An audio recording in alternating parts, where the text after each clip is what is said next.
Weekend after next, Gor Mahia will be playing against. They went to Gusii Stadium, had a goalless draw, so the return leg will be played in Nairobi.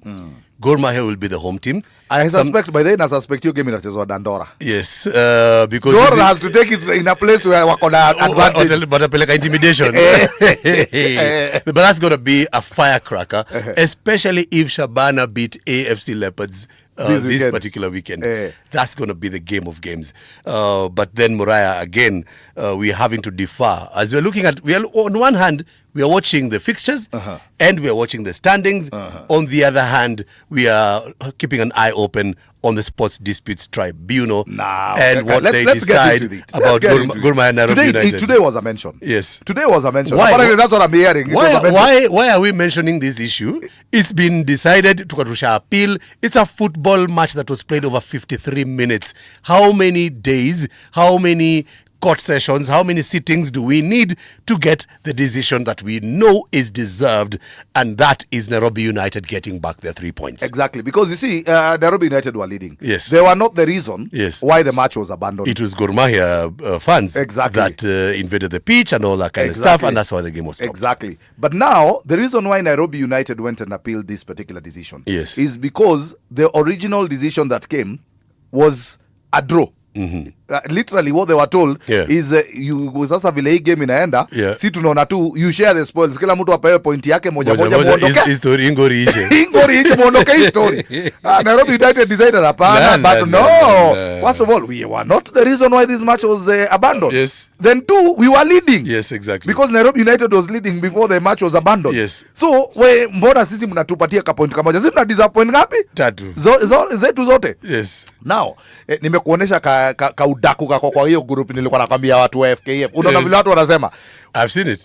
That they're going to wait until AFC Leopard is half a point, and this may be now Shabana, half a point, and then they make a decision. So there's a possibility. And a decision that will definitely favor Gor Mahia at that particular point. Exactly. So there's a high possibility that this league that we are competing so much, following all these games, following Ingwe, following Shabana, following the Lion Matano, it might be decided in the boardroom. True. It may come down to that decision by the Sports Disputes Tribunal and how they're going to behave with it. And that will be very unfortunate. That's why I'm saying his story will make the ruling mapema. Let them not delay it. Ruling ifanywe sahi. Ifanywe tu sahi. Tuache kungoja ati mpaka sasa ati imefika huko mwisho. Yes, exactly. And then sasa sahi tunaanza kupiga hesabu ni ule mtu anatoa kamfuko hivi kidogo nini decision and their way.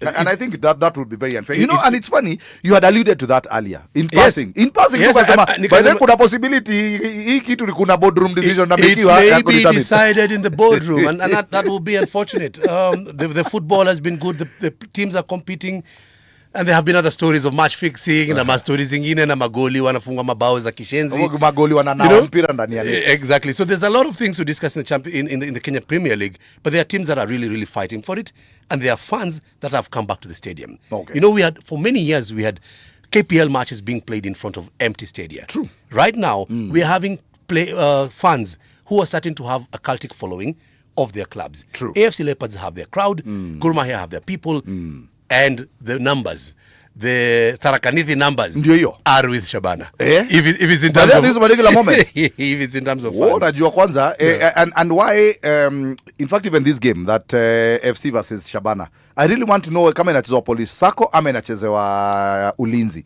Kama ni Ulinzi, wewe ujue Rongai, half of Rongai kwanza Rongao Sacco inakuangania our brothers and sisters from Gusii. Yes. So kuteremuka kutoka Rongai ni chap like literally hapo ni dakika kiasi wamejaza stadi.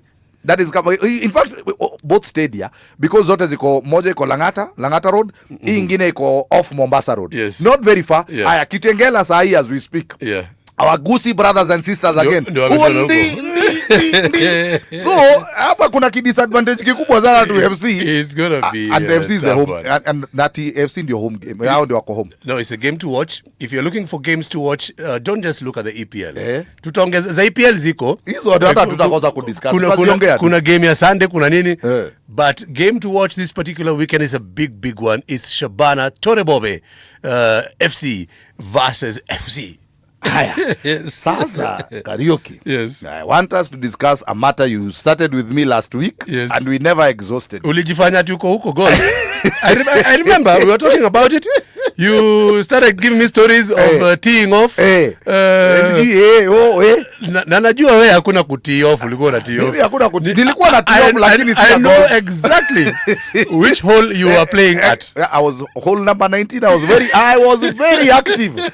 Hole number 19. Wewe ndio ulikuwa hapo. Mimi ndo nilikuwa pro. Hiyo hole 19. You are the I was resident pro.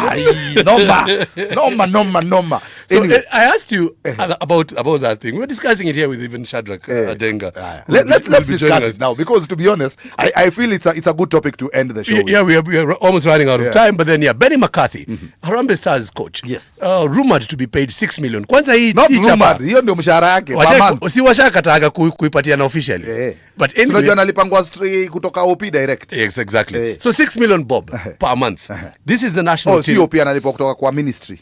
Yeah. So 6 million shillings per month. And this guy apparently he runs Harambee Stars from South Africa. Yes. From his home digs huko mahali. In whether ni Joburg, Durban, Cape Town, whatever. But now he comes in, he jetted in last weekend. Yes. Na sasa nasikia na alienda game by the way. Ndio. Alikuwa game hiyo last weekend. Sasa anajikujisha hapo, anaenda ana watch game mbili. Game ya police hiyo weekend. Then ana announce national team lineup. You know, national team selection. So it's good. How do you select players? How do you select a national team when you have not had the opportunity to follow those players? You don't attend KPL matches. You're talking to me about KPL games being live. And I'm sorry to say, I know our good brothers and sisters out there on the broadcast do their job.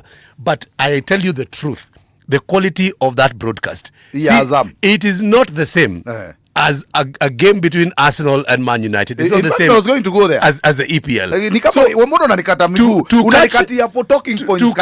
To catch the action, jamaa anafaa kuwa kwa ground. He working from home, my friend. We know after COVID people work from home. No, but it has been the norm. But huwezi work from home, ulipoe 6 mic, alafu tuende pigwa magame na matimu za ufala. Sasa, thige, wacha sasa mimi pia nikupatie my side of things. Yeah. Saa hii huyu jamaa, because kuna Wakenya wengi wanacheza huko nje. Tuanzie hapo, because a bulk of his team, the squad that he has named, the bulk of that squad is not local players. They are foreign based. Does he? Where does he? Has he even attended any single match? I was about to ask you that question, because now wewe unataka kuja watch KPL matches. Yes. Yet he knows very well the percentage of players that he will pick from the KPL is very minimal. It's negligible. For lack of a better word, it's like a drop of the ocean. So he knows very well. All he needs to do, watch game ya Charlton, niko na mudhi wangu hapo. Kwanza hii wiki amekuwa man of the match. Unaona? So hiyo ni kitu iko assured. The last game Charlton ilicheza, Mkenya ndiye alikuwa man of the match. Unaona? Haya, ukienda watch hizi timu zingine za huko chini championship nini, all he needs at that particular point. Si lazima ende study. Anafaa tu kuwa na TV. Akae tu na TV as long as nini subscription yake ya pay TV iko on. Na anaweza watch hizo magame. Ako tu sawa. That is nonsense. No. I'll tell you for a fact, whether there are 2 or 3 players. First of all, we had a CHAN tournament. That was one of the most impressive performances by a Kenyan national team. Which he coached. Yes. Which he coached. The players ni yeye aliname, si wewe. No. Goja Muraya. Inakaa basi umerihazi kitu. Hii nilikuwa nakungoja. Across the week. Hii nilikuwa nakungoja sana. Wewe ni goje, but the final results. Unaona tunacheza na kina Grenada na some funny Rwanda and those other countries zenye ziko huko bottom of FIFA. Utashangaa tukianza kutoka draw na hizo matimu. That is the moment now I will come for you. No, come for me at that particular point. Properly. But because my idea or my thinking is that the approach to coaching this particular national team is too lethargic. It is too it's very distant. We've mentioned coaches before, and discussed this with Shadrach. True. We were talking about Reinhard Fabish. We're talking about Marshall Mulwa. People who've achieved success. Let's also be factual about certain things. Who was paying Reinhard Fabish, if you can remember? He was being paid by GIZ. back then. Yes. The German development wing. Yeah. So, and it was a program that we had between ourselves and Germany. So it is not Kenya that was paying him. It doesn't matter. And he was getting paid well. But he understood. He was being paid like a Bundesliga coach. But he understood that being paid to do a job, you get on the ground and do the damn job. But he was being paid the same wages he would have earned if he was working in Germany. Okay, so are you paying right now, to be honest? Like, and this is why now where I'm coming. Yeah. Right now, if you are to compare wages, even top coaches in Africa, if you are to look at how much they're getting paid, is Benny McCarthy amongst the top? He's not among the top. But for us as Kenya, hiyo doni mob. Hiyo doni mob. Mkisema pesa ni mingi na mnapatia mtu pesa kidogo. Like literally, if you want this person to be here permanently, one, pay him what he deserves. Right? And by then niliona Wydad walianza kuthreaten kidogo ni kama wanataka kumchukua. Unaona? So you have to pay this coach what he deserves. One, what is the market rate? Two, you have to pay for his housing here in Kenya. No problem. Yes. And lazima mumpatie allowances za kufanya nini? Za kusurvive hapa. Za dishi, nini, entertainment, hizo vitu zote. So kama hamfiki bei, msipige kelele. Kubalini tu, hiyo 6 meter mnapeana ni pesa kidogo. No. We refuse. Moraya, Akuna working from home will not work. And Benny McCarthy, one of the things that will bring him down is that lethargic approach to coaching our national team. The lethargic approach to coaching our national team. Very quickly, I want to go through the fixtures of the EPL this weekend. Najua, lakini hii point mimi nakwambia tunafaa tufike ile point tunalipa msee kitu ana deserve. Ni sawa. Mlipe vile ana deserve. And then akae. I agree on paying, but if you accept the job, even if it is paying you 2 bob, wewe si ulikubali job. Basi ufanye job. Atakuwapa a whole month before tucheze. Like literally, umesema alikuja last week. Last week is only 3 weeks, bro. Hiyo ni 3 weeks kukaa hapa. Kwa nini unajua kwanza 3 weeks sasa tunamlipia hoteli kila siku? Do you know how much money that is?